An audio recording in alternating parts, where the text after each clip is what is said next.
السلام علیکم ورحمۃ اللہ وبرکاتہ دوستوں، امید کرتا ہوں آپ خیریت سے ہوں گے۔ میں ہوں محمد مقصود قاسمی اور آپ دیکھ رہے ہیں باغ مدینہ یوٹیوب چینل۔ دوستوں، آج کی جو ویڈیو ہے ایک لیٹر پیڈ آپ حضرات کو سنانا ہے۔ جو حضرات بھی سحری کے وقت میں اعلان کرتے ہیں مسجد سے، لاؤڈ اسپیکر وغیرہ سے، تو ان کے لیے ایک ضروری اپیل کی جاتی ہے۔ تو میں آپ سے گزارش کرتا ہوں، اگر آپ بھی جاننا چاہتے ہیں تو لاسٹ تک بنے رہیں اور پوری بات سن لیجئے۔ یہ ویڈیو تھوڑی سی لمبی ہو سکتی ہے، لیکن اگر آپ جاننا چاہتے ہیں کہ اس کے اندر کیا کیا باتیں ہیں، کیا فائدہ ہے، کیا نقصان ہے، تو لاسٹ تک بنے رہیے۔ چلیے دوستو، ویڈیو کو شروع کرتا ہوں۔ مذہب اسلام ایک صاف ستھرا مذہب ہے۔ اس کی تمام تر تعلیمات نہایت عمدہ اور قابل فخر ہیں۔ اسلام کا کوئی حکم ایسا نہیں جو دنیا کے کسی بھی سلیم متبع انسان کے لیے باعث زحمت ہو۔ غیر مسلم بھی اسلام کی ان خوبیوں کا اعتراف کرتے ہیں، لیکن اپنی بعض نادانیوں کی وجہ سے ہم اپنوں اور غیروں کی سخت اذیت اور تکلیف کا باعث بن جاتے ہیں، جس سے دنیا کی نظروں میں اسلام کی شبیہ خراب ہوتی ہے، اور اس سے انہیں ہمارے خوبصورت مذہب پر اعتراض کرنے کا موقع مل جاتا ہے۔ رمضان میں سحری کا وقت انتہائی قیمتی ہے۔ یہ دعا کی قبولیت کا وقت ہے۔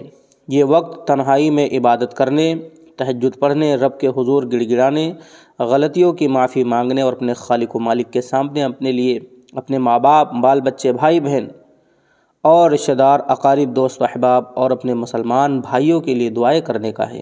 لیکن بدقسمتی کی بات یہ ہے کہ اس وقت ہمارے علاقے کی بیشتر مساجد میں سحری کے وقت اعلان کے نام پر جو طریقہ رائج ہے، بلا شبہ وہ انتہائی غیر مہذب، غیر مناسب، تکلیف دہ، قابل اعتراض، غیر ذمہ دارانہ اور ناجائز و حرام ہے۔ گاؤں اور بستی کے بیشتر مساجد میں 1.5 سے 2 گھنٹے پہلے سے ہی لاؤڈ اسپیکر پر نعتوں، نظموں اور تقریروں کے بجانے کا سلسلہ شروع ہو جاتا ہے، اور مسلسل ہر 10 یا 15 منٹ پر اعلان ہوتا رہتا ہے کہ نیند سے بیدار ہو جائیں، سحری کھا لیں، پڑوسیوں کو جگا دیں، اب اتنا بج کر اتنا منٹ ہو چکا ہے اور ختم سحری میں اب اتنا منٹ باقی رہ گیا ہے۔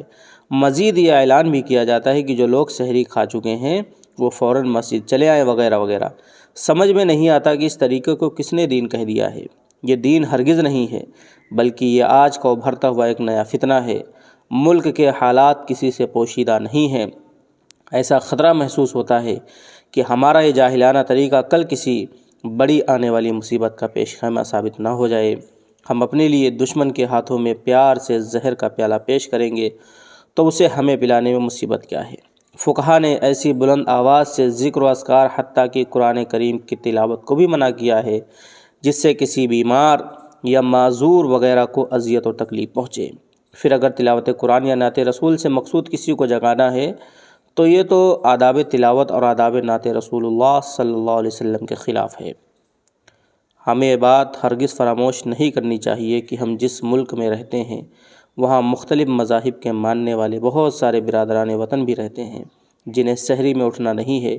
بستی میں خود بہت سے مسلمان بھی ایسے ہیں جو بیماری وغیرہ کے شرعی عذر میں مبتلا ہیں، جنہیں سونا اور آرام کرنا ہے، جنہیں شریعت نے رخصت دی ہوئی ہے، اور بعض اللہ والے مرد و خواتین ایسے بھی ہیں جو اپنے گھروں میں تنہائی میں عبادت کر رہے ہوتے ہیں۔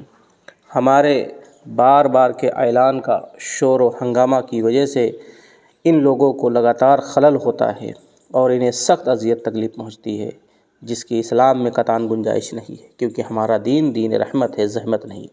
البتہ درمیانی آواز سے ایک بار لوگوں کو جگانے کے لیے ایک بار سحری کے ختم پر اور ایک بار درمیان میں مختصراً اعلان کی گنجائش دی جا سکتی ہے۔ جنہیں روزہ رکھنا ہے انہیں خود اٹھنے کا انتظام بھی کر لینا چاہیے۔ میں انتہائی ادب کے ساتھ تمام ائمہ کرام، علماء اعظام، سماجی کارکنان اور مقامی جمعیت کے رضاکاران سے عاجزانہ درخواست کرتا ہوں کہ آپ سب اپنے حلقے اثر مسجد میں اس فتنے پر قدغن لگانے کی پوری کوشش کریں، اور ایک دفعہ وقت بتانے کے علاوہ کسی اور کام کے لیے مساجد کے لاؤڈ اسپیکر کا استعمال ہرگز نہ کریں۔ اپنی دعوات صالحات میں اس عاجز کو بھی یاد رکھیں۔ جزاکم اللہ۔ محمد اطہر القاسمی، جنرل سیکریٹری جمعیت علماء ارریہ و نائب صدر جمعیت علماء بہار۔ 4 رمضان المبارک 1444 مطابق 27 مارچ 2023۔